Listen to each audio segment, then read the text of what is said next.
여러분 혹시 이 교과서 기억나시는지요? 아주 오래전에 초등학교가 아니라 국민학교라고 불렀던 시절 1학년 입학하자마자 배우는 바른생활 교과서입니다. 학교 입학하자마자 배우는 내용이죠.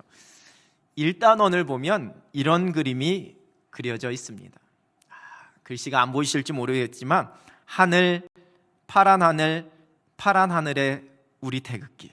그래서 저게 첫 장에 나옵니다. 평화를 상징하는 비둘기도 있고요, 파란 하늘에 휘날리는 태극기 그림.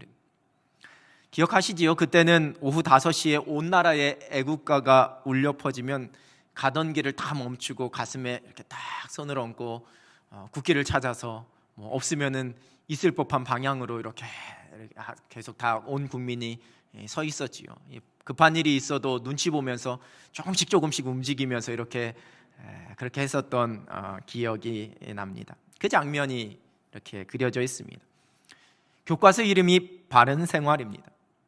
어떻게 행동하는 것이 바른 것인지, 어떻게 하는 것이 사회나 많은 사람들이 요구하고 기대하는 모습인지를 그렇게 가르쳐주는 책이어서 바른생활이라고 이름했겠지요. 사전적 정의로는 학생들에게 필요한 기본적인 규범의 습관화를 목적으로 하는 생활교육이 이루어지도록 구성된 교과서, 이렇게 소개합니다. 어떤 정해진 원칙이나 규범을 잘 지키는 것을 바른 생활이라고 합니다. 그리고 그런 바른 생활을 하는 사람을 바른 생활 사람, 바른 생활 사나이 그렇게 이야기를 하죠. 규범이나 도리에 맞는, 삐뚤어지거나 굽은 것이 없다라는 것을 뜻하는 바르다라는 단어. 이 바르다라는 단어는 사실 시대에 따라서 가끔 그 기준이 달라지는 경우도 종종 있습니다. 물론 변하지 않는 절대적인 윤리도 있습니다만 시대에 따라서 어떠한 기준이나 평가가 달라지게 되는 상대적인 것도 많기 때문입니다. 여러분, 우리가 정해진 규범과 규칙은 잘 지켜야겠지요. 그런데 규칙이나 규범 외에 소위 말하는 대세가 있습니다. 세상의 추세나 시대의 경향에 따른 흐름, 이렇게 사전에서 정의하는 풍조라는 단어도 있습니다. 이러한 대세와 풍조는 이 시대에 따라서 계속해서 변해갑니다. 그래서 사람들은 그 시대에 그 풍조와 대세에 뒤떨어지지 않으려고 애쓰면서 노력하는 것을 보게 됩니다. 계속해서 새로운 것을 배우기도 하고 삶의 습관이나 그 양식을 바꾸기도 합니다. 그래서 세상에 뒤떨어지지 않고 세상에서 인정받을 수 있고 세상 사람들과 어울릴 수 있고 세상 속에서 성공하고 살아남을 수 있다, 그렇게 생각하게 됩니다. 시대에 따라 급변하는 이러한 풍조 속에서 시대가 바뀌어도 변하지 않는 십자가 복음 붙잡고 살아가는 우리 그리스도인들은 어떻게 해야 할지에 대해서 고민하게 됩니다. 찬송가 490장 3절은 이렇게 찬양합니다. 세상 풍조는 나날이 변하여도 나는 내 믿음 지키리니. 세상의 풍조는 나날이 변하여도 끊임없이 변화하는 그 흐름과 세상의 대세는 계속해서 바뀐다라는 의미이지요. 그러나 나는 내 믿음을 지키겠다 찬송합니다. 오늘 읽은 로마서 12장 2절 새번역 성경입니다. 여러분은 이 시대의 풍조를 본받지 말고 마음을 새롭게 함으로 변화를 받아서 하나님의 선하시고 기뻐하시고 완전하신 뜻이 무엇인지를 분별하도록 하십시오. 이 시대의 풍조를 본받지 말고, 이렇게 번역하고 있습니다. 이 헬라어 원문을 직역하면 너희는 세상과 같은 모양이 되지 말라, 또는 너희는 자기 자신을 이 세상과 동일시하지 말라, 이렇게 번역할 수 있습니다. 우리를 향한 세상의 요구, 이 세상을 살아가는 일원으로서 우리에게 대세와 풍조를 따르고 그것을 삶의 기준과 표본으로 삼으라고 유혹하지만 이러한 유혹들을 과감하게 거부해야 한다라는 의미입니다. 위대한 성경학자요 목회자인 윌리엄 바클레이라는 주석가는 이 구절을 이렇게 주석하고 있습니다. 너희 생활을 이 세상의 온갖 유행에 맞추려고 하지 말아라. 주위의 색깔에 따라 변화하는 카멜레온과 같이 되지 말아라.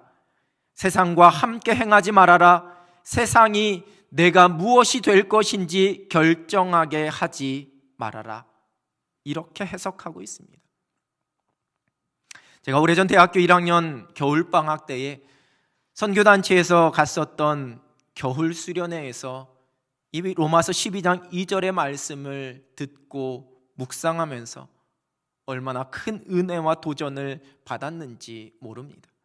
제 마음속 깊숙한 곳에 아주 묵직하게 이 로마서 12장 2절의 말씀이 들려졌습니다. 그리고 인생을 어떻게 살 것인가, 무엇을 위해서 무엇을 하면서 살 것인가에 대한 그 질문에 대한 답을 이 말씀으로부터 찾아가기 시작했던 계기가 되었습니다. 시대를 거스르는 삶입니다. 여러분, 거스르다와 거슬리다라는 이 두 단어는 발음이 비슷하지만 완전히 다른 의미입니다. 거슬리다는 사람의 언행이 사람이나 그 마음에 들지 않아 불쾌함을 준다라는 의미를 가지고 있습니다. 눈에 거슬려, 마음에 거슬려, 이렇게 사용하죠. 그런데 거스르다는 형세나 흐름을 따르지 않고 그에 반대되는 태도를 취하다, 이렇게 정의됩니다. 물론 이 거스르다도 부정적 의미로 불순종을 할 때 쓰이기도 하지만 긍정적인 의미로도 쓰여집니다. 즉 반대를 위한 반대, 무조건 반대를 말하는 것이 아닙니다. 말씀에 맞지 않는, 하나님께서 기뻐하시지 않는 풍조를 따르지 않고 거룩한 용기와 의지를 가지고 세상의 풍조에 반대되는 태도를 취하는 거스르는 삶을 말하는 겁니다. 하늘의 시민권을 가지고 살아가지만 이 시대의 한복판에서 살아가야 하는 우리의 믿음을 향한 세상에 끊임없는 유혹과 도전이 있습니다. 때로는 세상의 대세와 세상의 풍조를 따르는 것을 지혜라고 이름하면서 적당한 선에서 타협점을 찾으면 된다라는 속삭임도 들려옵니다.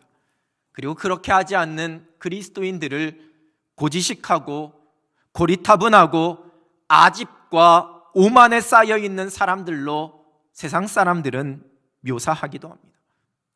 그러나 성경은 우리를 향하여서 세대를 본받지 말라고 말씀하십니다.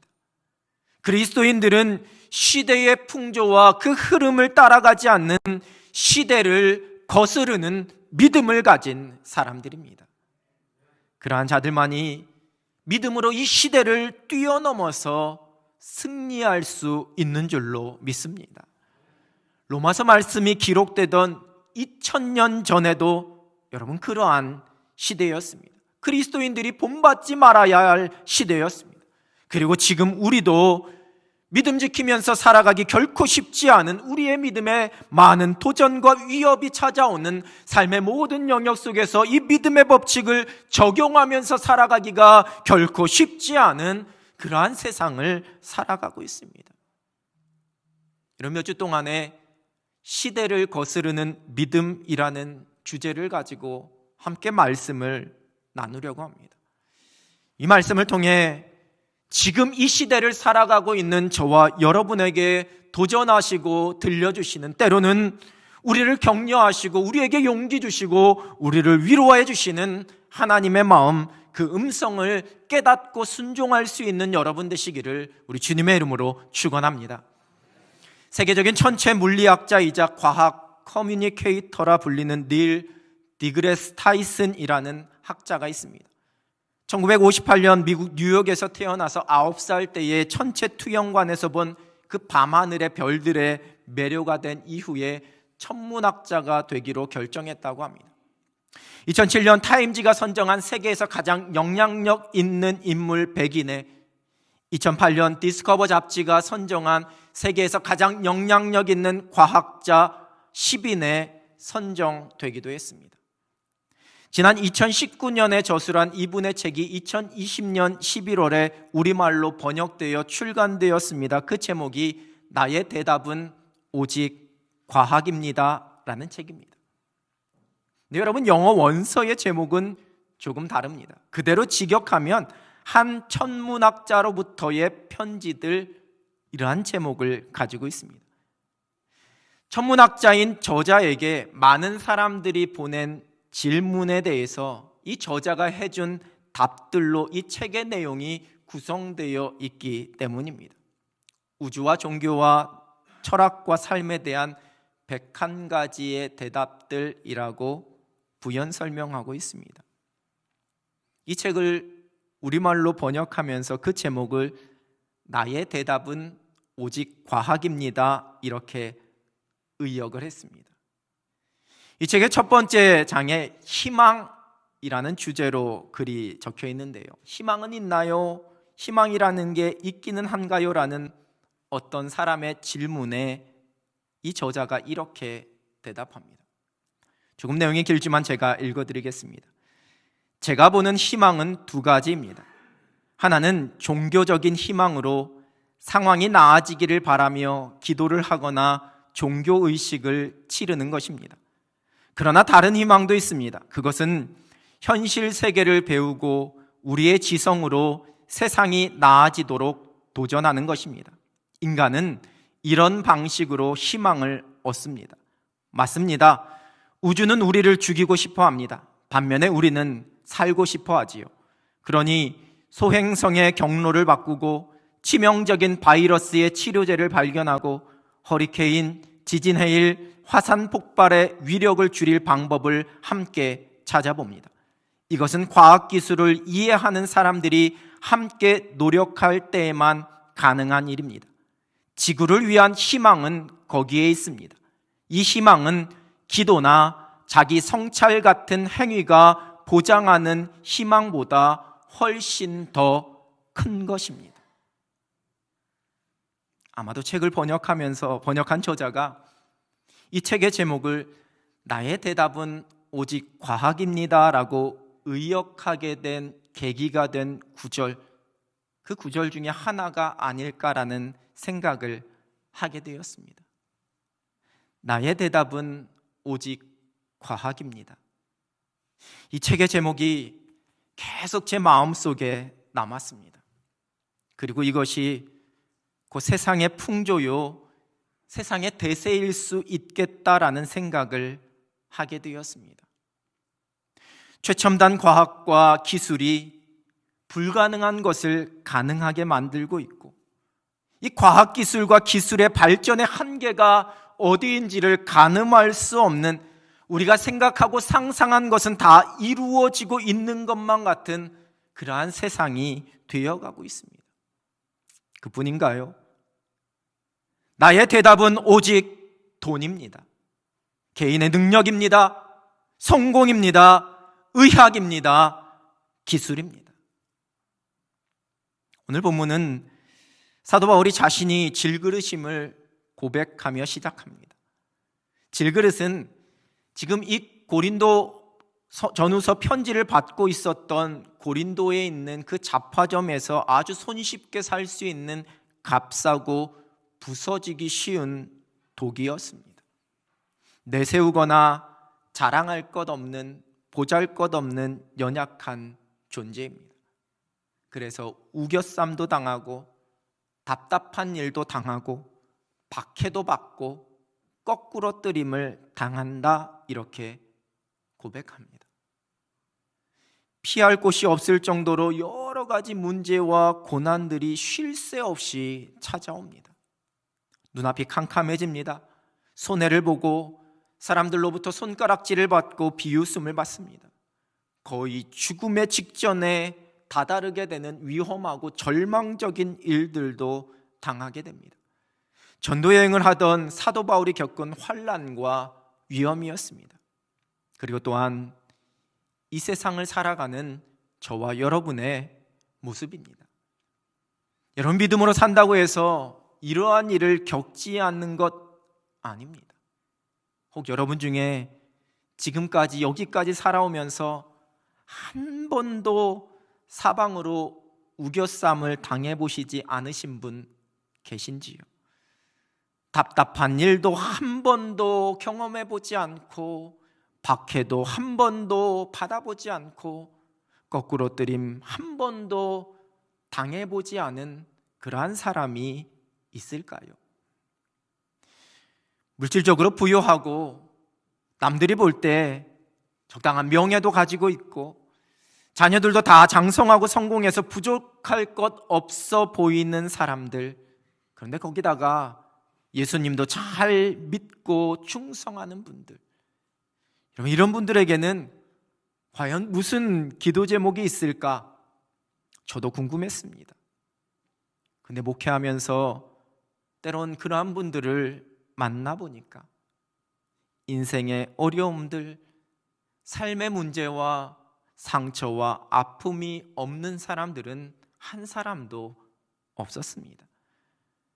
각자의 형편과 모습은 다르지만 각자가 가지고 있는 삶의 무게와 어려움의 그 모양과 크기는 다르지만 믿음으로 살아가는 저와 여러분 모두에게도 언제든지 우겨쌈과 답답한 일과 박해와 거꾸로 뜨림이 찾아올 수 있다라는 겁니다.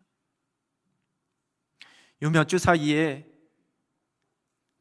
갑작스럽게 만나게 된 일, 갑작스럽게 알게 된 예상치 못한 질병과 또 사고로 인해 마음이 무너지고 이제 수술받고 힘들어하는 분들을 보면서 참 마음이 아프고 안타까웠습니다. 갑작스럽게 찾아온 그 질병을 알게 된 그분들과 이야기하고 위로하면서 격려하면서 기도하다 보면 그 두려움을 너무나 잘 알기에, 그것이 느껴지기에, 그 간절함이 어떠한 건지 너무나 잘 알고 있기에 저도 자꾸만 눈물이 납니다. 그러면서 한편으로는 참 믿음 좋은 분인데, 정말 주님밖에 모르는, 하나님밖에 모르는 정말 순전하고 정직한 믿음을 가진 분들인데 왜 이러한 일이 일어났을까라는 그런 속상한 마음이 들게 됩니다. 여러분, 유치하게 들릴지 모르지만 이렇게 힘들고 어려운 일을 만나면 여러분, 이러한 마음도 순간 들게 됩니다. 나보다 믿음 좋지 않은 사람도, 아니 아예 믿음이 없는 사람도, 덜 헌신하고 덜 충성하는 사람도, 덜 기도하는 사람도, 더 못돼 보이는 사람도 저렇게 건강하게 잘 사는데 왜 나에게만 이러한 일이 일어났을까라는 그러한 생각이 찾아오게 됩니다. 이것이 곧 오늘 본문에 기록된 우겨쌈이요, 답답한 일이요, 박해요, 거꾸로 뜨림입니다. 질그릇과 같은 우리에게 얼마든지 일어날 수 있는 일들입니다. 여러분, 그런데 성경은 이러한 어려움을 만나게 되면 그것으로 끝난다, 그치게 된다, 이렇게 말씀하지 않습니다. 그러나 결코 쌓이지 않습니다. 낙심하지 않습니다. 버림받지 않습니다. 망하지 않습니다. 왜냐하면 질그릇 속에 보배를 가졌기 때문입니다. 보잘것없이 연약한 질그릇과 같은 우리 속에 보배이신 예수 그리스도께서 거하고 계시기 때문입니다. 그분이 우리의 능력이 되시기 때문입니다. 예수 그리스도 안에 있는 생명의 능력이 우리 안에서 역사하고 계시기 때문입니다. 빌리 그레엄 목사님의 외손자인 튤리안 차비진 목사님이 쓰신 Jesus or 예수로 충분합니다 라는 책이 있습니다. 이 책의 앞에 프롤로그에서 목사님은 Nothing, 인생에 찾아온 Everything 예수, 이렇게 Nothing, 인생에 찾아온 Everything 예수, 이렇게 쓰고 있습니다. 아무것도 없는 아무것도 아닌 인생 속에 찾아온 모든 것 되신 예수입니다. 이 책의 일부분입니다. 내가 시도한 something, 어떠한 것은 전부 nothing, 아무것도 아니었다. 나를 내려놓고 예수님만 남았을 때 나의 모든 것은 everything, 모든 것이 되어 있었다.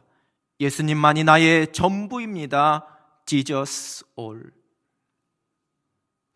이 책의 마지막 챕터인 5장의 제목이 가서 외치라, 나는 예수님만으로 충분합니다. 이러한 제목입니다. 그리고 4가지를 적고 있습니다. 예수의 복으로 충분합니다. 예수의 생명으로 충분합니다. 예수가 주신 현재로 충분합니다. 예수의 소망으로 충분합니다. 요한복음 14장 6절입니다. 예수께서 이르시되 내가 곧 길이요 진리요 생명이니 나로 말미암지 않고는 아버지께로 올 자가 없느니라. 오직 예수님만이 우리의 구원이 되십니다. 하나님 아버지께로 갈 수 있는 유일한 구원의 길입니다. 사도행전 4장 12절입니다. 다른 이로서는 구원을 받을 수 없나니 천하 사람 중에 구원을 받을 만한 다른 이름을 우리에게 주신 일이 없음이라 하였더라. 여러분, 다른 길은 없습니다. 하나님께로 갈 수 있는 다른 방법 없습니다. 하나님의 자녀가 되는 다른 통로 없습니다. 오직 예수 그리스도를 통해서만이 우리가 구원받을 수 있습니다. 이것은 시대가 변한다고 해도 절대로 타협할 수 없는, 절대로 양보하거나 바꿀 수 없는 진리입니다. 또한 이것은 누군가에게 우리가 증명해야지만 되는, 어떠한 가설을 세우고 검증을 해서 그렇게 누군가에게 보여줘야지만 되는 이론이 아닙니다. 과학적 논리로 설명해야지만 되는 명제도 아닙니다. 성경을 통해 선포되어진 절대적인 진리요, 하나님의 말씀입니다.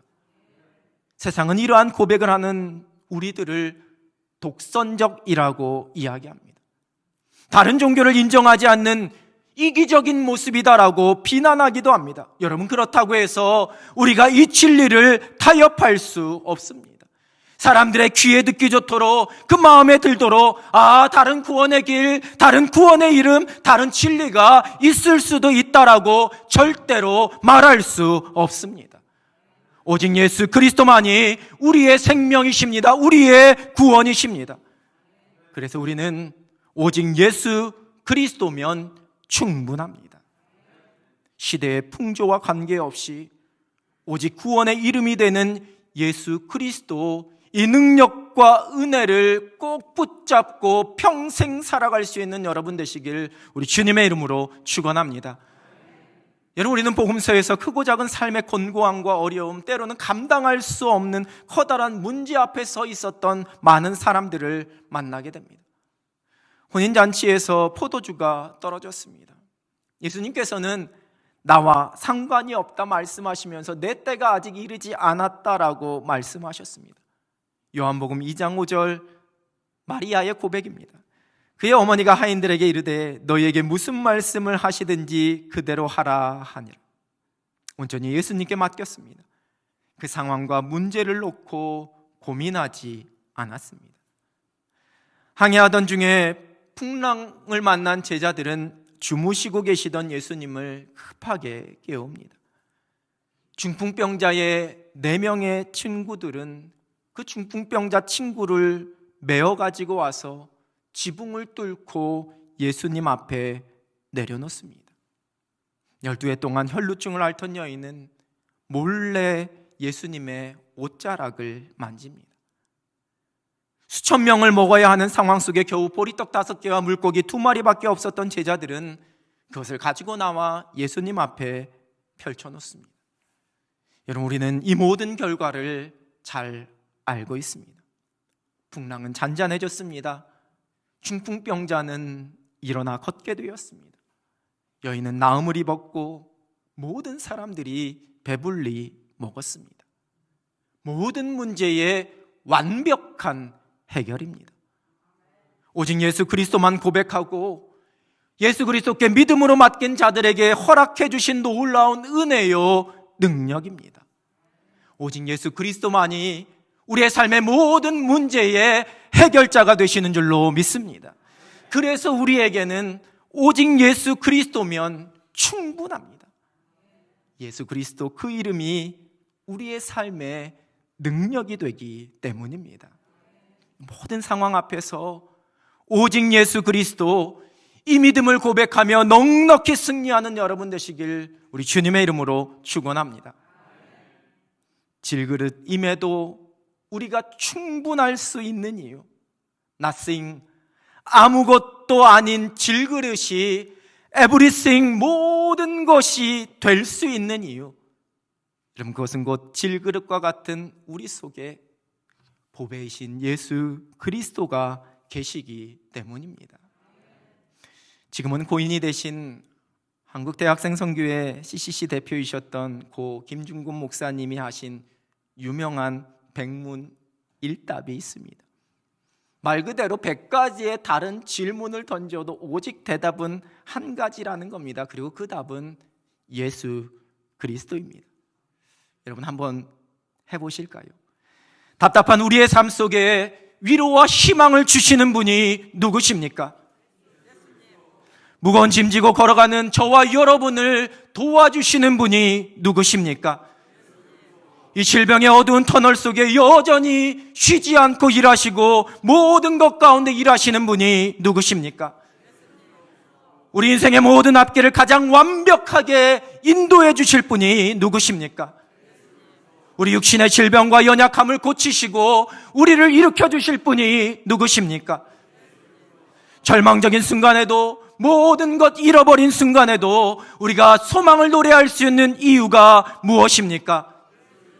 우리 인생의 모든 문제의 해결자가 누구십니까? 저와 여러분의 구원자가 누구십니까? 소개해드린 한 과학자가 쓴 책의 제목, 나의 대답은 오직 과학입니다. 아니요, 그렇지 않습니다. 나의 대답은 오직 예수 그리스도입니다. 여러분, 우리는 이 고백으로 살아갑니다. 우리 인생에 수많은 문제들이 존재하지만 오직 답은 한 가지입니다. 예수 그리스도입니다. 요한일서 5장 4절 5절 세번역 성경입니다. 하나님에게서 태어난 사람은 다 세상을 이기기 때문입니다. 세상을 이긴 승리는 이것이니 곧 우리의 믿음입니다. 세상을 이기는 사람은 누구입니까? 예수가 하나님의 아들이심을 믿는 사람이 아니고 누구겠습니까? 예수 그리스도를 믿는 우리의 믿음은 곧 세상을 이기는, 시대의 모든 것을 이길 수 있는 믿음입니다. 오직 예수 그리스도 그 이름이 이 시대를 거슬러 갈 수 있는 믿음의 능력이 됩니다. 여러분, 예수 그리스도를 그저 여러 이름 중에 하나로 여기는, 아니 때로는 그 이름에 아무런 능력도 없고 아무런 의미가 없다라고 조롱하는, 때로는 멸시하고 무시되는 이름으로 취급하는 이 시대 속에서 저와 여러분은 오직 예수 그리스도의 믿음으로 살아갑니다. 결국 흔들리거나 타협하지 않습니다. 부끄러워하지 않습니다. 눈치 보지 않습니다. 시대를 거스르는 믿음입니다. 그리고 이 믿음의 고백이 저와 여러분으로 하여금 모든 것을 이기게 하십니다. 오직 예수 그리스도의 이 믿음으로 이 시대를 거슬러 가면서 여러분에게 주어진 삶의 경주를 멋지게 승리하며 행복하게 달려가시기를 우리 주님의 이름으로 축원합니다. 기도하겠습니다. 살아계신 하나님 아버지, 우리에게 예수 그리스도의 이 구원의 이름, 능력의 이름, 이 놀라운 신비의 이름을 허락하여 주심에 감사를 드립니다. 우리의 삶의 모든 답이 오직 예수 그리스도임을 고백하며 이 구원의 감격과 이 믿음의 능력으로 이 시대를 거슬러 갈 수 있는 하나님의 사람들이 되게 하여 주시옵소서. 예수 그리스도의 이름으로 기도드립니다. 아멘.